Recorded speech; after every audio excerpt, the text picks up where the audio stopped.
Welcome back friends. आज हम पढ़ेंगे कार्टिसोल हार्मोन के बारे में कि कार्टिसोल हार्मोन कैसे सिंथेसाइज होती है, कैसे रिलीज होती है, इसके क्या फंक्शन है और सबसे इम्पॉर्टेंट चीज़ इसकी सैंपल कलेक्शन, उसके मुतालिक पढ़ेंगे। और फिर हम देखेंगे टोटल कार्टिसोल और फ्री कार्टिसोल का डिफरेंस।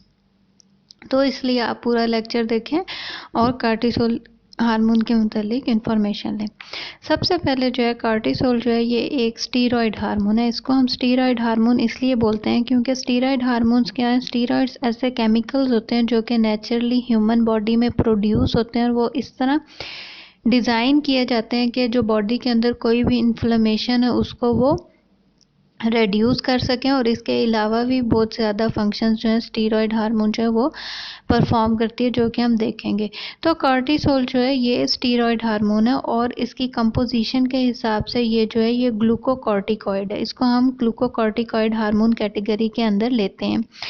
अब स्टीरॉयड हार्मोन जो है कार्टिसोल जो है ये बनती कहाँ पे है? कार्टिसोल की जो सिंथेसिस होती है वो होती है एड्रीनल ग्लैंड्स के अंदर, यानी कि एड्रीनल ग्लैंड जो है वो इस हार्मोन को ब्लड के अंदर रिलीज करते हैं और बाद में पूरी बॉडी में थ्रू ब्लड जो है ये ट्रांसपोर्ट होती है। अब एड्रीनल ग्लैंड किधर मौजूद होते हैं? एड्रीनल ग्लैंड आपको पता है कि किडनी के सबसे टॉप पे जो है, अगर किडनी का स्ट्रक्चर आपको याद हो तो किडनी की टॉप पे जो है ये ईच किडनी के टॉप पे एड्रीनल ग्लैंड मौजूद होते हैं और एड्रीनल ग्लैंड का कॉर्टेक्स रीजन जो होता है वो इस हार्मोन को सिंथेसाइज करता है। तो डेफिनेशन अगर शुरू में देखें तो लिखी हुई है, cortisol is a steroid hormone made by adrenal gland located at the top of kidney cortex region, synthesised and released into the blood which transport it all around body. अब सबसे पहले फंक्शन देखने से पहले हम इसकी सिंथेसिस देखेंगे कि कार्टिसोल की सिंथेसिस कैसे होती है। सबसे पहले हाइपोथैलेमस, जैसे कि मैंने आपको टीएसएच के लेक्चर में भी बताया था, हाइपोथैलेमस जो है वो ब्रेन के अंदर मौजूद ऑर्गन होता है और जिसका काम क्या होता है कि वो रिलीज़ करता है डिफरेंट हार्मोन्स को। और फॉर कार्टिसोल की रिलीज सिंथेसिस के लिए सबसे पहले हाइपोथैलेमस रिलीज़ करेगा हार्मोन, वो हार्मोन होगी कार्टिकोट्रोपिन रिलीजिंग हार्मोन और जिसे हम CRH बोलते हैं। कार्टिकोट्रोपिन रिलीजिंग हार्मोन जब हाइपोथैलेमस रिलीज करेगा तो उसके बाद क्या होगा, कार्टिकोट्रोपिन रिलीजिंग हार्मोन स्टिमुलेट करेगा एंटीरियर पिट्यूटरी ग्लैंड को। पिट्यूटरी ग्लैंड मैंने आपको, जैसे आपको याद है TSH के लेक्चर में बताया कि पिट्यूटरी ग्लैंड जो है इसे हम मास्टर ग्लैंड बोलते हैं क्योंकि ये बहुत ज़्यादा फंक्शंस परफॉर्म करता है और बहुत ज़्यादा ये बॉडी के फंक्शंस को कंट्रोल भी कर रहा होता है। और इसके दो पार्ट्स होते हैं, एंटीरियर पिट्यूटरी ग्लैंड और पोस्टीरियर पिट्यूटरी ग्लैंड। तो कार्टिकोट्रोपिन रिलीजिंग हार्मोन जो कि हाइपोथैलेमस से रिलीज होगी वो क्या करेगी, वो स्टिमुलेट करेगी एंटीरियर पिट्यूटरी ग्लैंड को, ताकि एंटीरियर पिट्यूटरी ग्लैंड रिलीज करे कौन सी हार्मोन, वो रिलीज करेगा एड्रीनोकार्टिकोट्रोपिक हार्मोन जिसे हम ACTH बोलते हैं। तो जैसे ही ACTH रिलीज होगी तो उसके बाद क्या होगा, ACTH जो है वो स्टिमुलेट करेगा एड्रीनल ग्लैंड्स को कि वो रिलीज करें कार्टिसोल हार्मोन्स। तो एड्रीनल ग्लैंड रिलीज करते हैं कार्टिसोल हार्मोन को और जैसे ये ब्लड में रिलीज होती है तो फिर ब्लड जो है वो इसको ट्रांसपोर्ट करता है ऑल अराउंड बॉडी।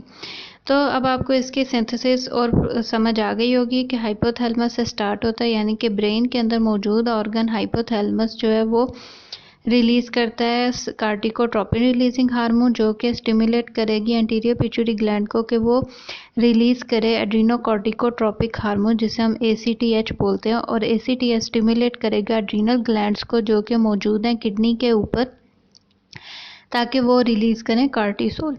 अब फंक्शन हम देखेंगे कि कार्टिसोल हार्मोन के फंक्शन क्या हैं। कार्टिसोल हार्मोन जो है वो बॉडी की एक तरह से हम इसको बोलते हैं कि मेन स्ट्रेस हार्मोन है। ये वर्क करती है with certain parts of brain to control mood, motivation and fear. ये यानी इसलिए हम इसको स्ट्रेस हार्मोन भी बोलते हैं। और इसको हम एक और चीज़ भी बोलते हैं कि ये it is best noun for helping fuel your body. इसको हम बोलेंगे फाइट और फ्लाइट, यानी कि वो स्ट्रेस हार्मोन में उस टाइम उस बंदे के अंदर जिसके अंदर ये हार्मोन प्रोड्यूस हो रही है स्ट्रेस के टाइम पे स्पेशली, तो उसने उसके सिचुएशन में फाइट करना है या फ्लाइट करना है। तो इसके हार्मोन के मुतालिक हम ये भी बोलते हैं कि cortisol is body's main stress hormone and it works with certain part of brain to control mood, motivation and fear, and it is best known for helping fuel your body fight or flight. अब इसके common functions कौन से हैं, वो ये हैं कि ये मैनेज करता है कि how body use carbohydrate, fats and protein.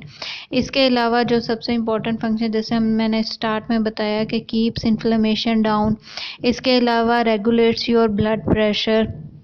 इसके अलावा इंक्रीज योर ब्लड शुगर, और specially increase your blood sugar specially जब आप स्ट्रेस में हो। इसके अलावा control your sleep and wake cycle और बूस्ट एनर्जी, ताकि you can handle stress and restore balance afterwards.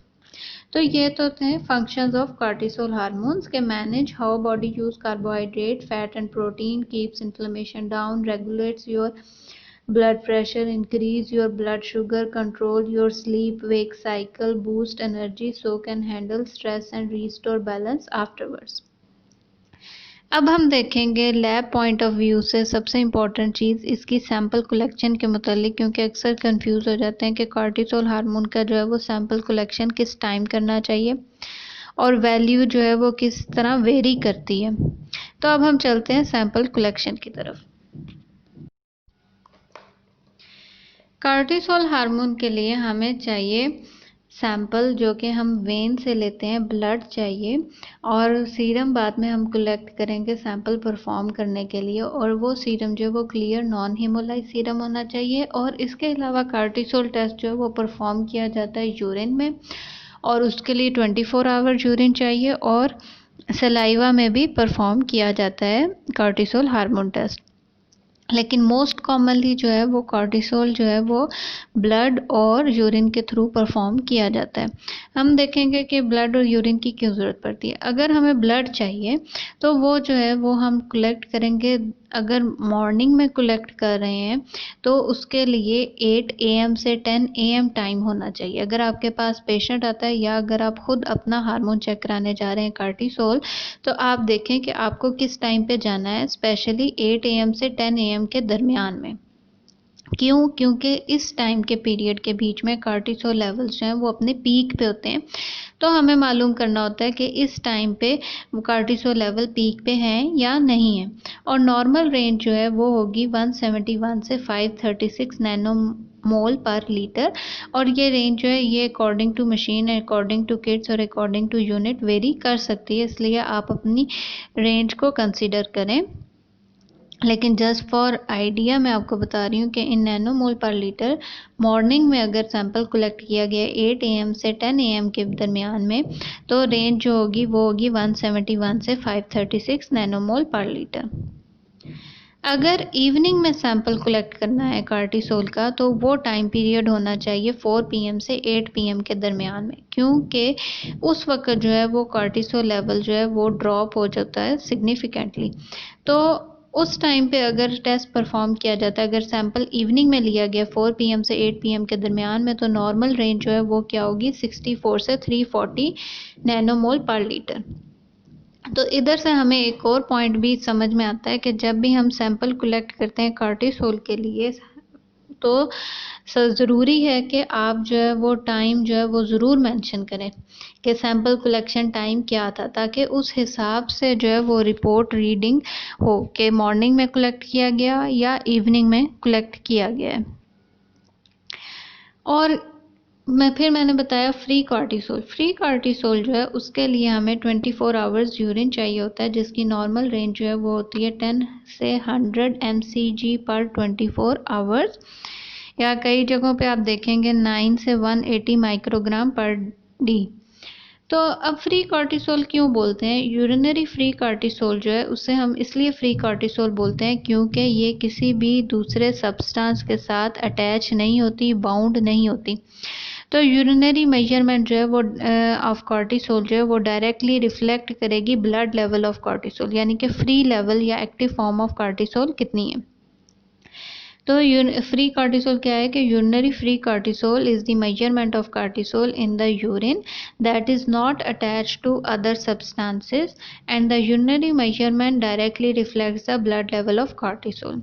अब इधर से मैंने फ्री कार्टिसोल के बाद जो दूसरी टर्म है वो है टोटल कार्टिसोल। तो टोटल कार्टिसोल या कार्टिसोल टोटल से आपको समझ में आ जाना चाहिए कि उसको इसलिए बोला गया है क्योंकि ये बाउंड होती है, और सीरम टोटल कार्टिसोल ऑलमोस्ट जो है 80% बाउंड होती है टू कॉर्टिकोस्टेरॉइड बाइंडिंग ग्लोबुलिन जिसे हम सीबीजी बोलते हैं, और 10% बाउंड होती है सीरम एल्बुमिन के साथ, और नॉर्मली जो है वो लेस देन 5% कॉर्टिसोल जो है वो फ्री होती है। तो ये तो था आज का लेक्चर। बहुत ही मैंने ट्राई किया इजी वे में एक्सप्लेन करने के कार्टिसोल हार्मोन के मुतालिक कि कार्टिसोल हार्मोन कैसे बनती है, इसका क्या फंक्शन होता है, और सैंपल कलेक्शन जो है वो किस तरह करना होता है, नॉर्मल रेंज क्या है, कार्टिसोल टोटल और कार्टिसोल फ्री का क्या डिफरेंस है।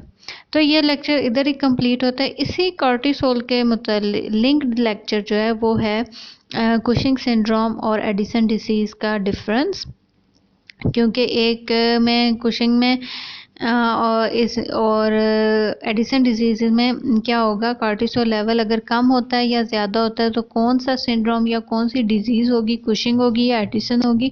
वो टॉपिक जो है वो भी इसी से लिंक टॉपिक है, जो कि मैं ट्राई करूँगी कि कमिंग लेक्चर्स में उसको भी कवर करूँ कि कुशिंग सिंड्रोम और एडिसन डिजीज़ का डिफरेंस वो हम देखेंगे। तो आपको जो है तब लेक्चर और अच्छा समझ आ जाएगा, क्योंकि उस लेक्चर को समझने के लिए कार्टिसोल हार्मोन को समझना ज़रूरी है।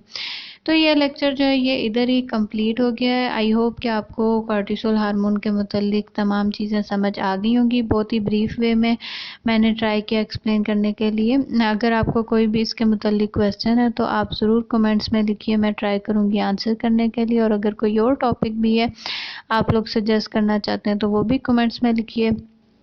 फिर मिलेंगे एक नए लेक्चर के साथ, तब तक अपना बहुत ख्याल रखिए और thank you so much support करने के लिए। Thank you so much, take care.